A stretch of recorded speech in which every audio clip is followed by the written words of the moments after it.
我们先来跟大家示范一下哦，怎么来测试这台电锅有没有漏电哦？那要测电锅有没有漏电，就是我们第一个要有三用电表哦，然后切到交流电的电压档哦，切到15克这边就好哦。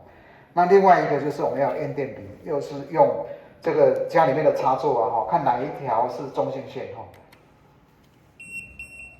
好，这边会叫的是火线哈，那这边不会叫的，这就是代表中性，中性线就是地哈。所以我们要测这条电锅有没有漏电，就是用三用电表哈的那个电压档，测这个电锅的外壳跟这个地中间呢哈有没有带电哈，然后这边就是地哈。那我们现在把电锅通电哈，电锅这个电锅的电把它插下来哈，好。那现在另外一个探针哈，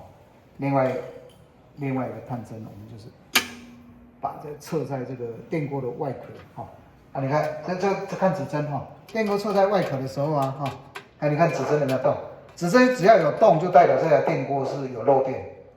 哦，这样了解了哈，就是这个金属的部分啊，哦，任何电器都一样，金属的外壳对地，这个是代表地，因为家里面没有真正的地嘛哈，所以我们用中性线来代表地。啊，你只要外壳对地哈，那个指针有动，就代表这个电器啊，现在我们是测电锅漏电了，哦，这个是给大家参考。对。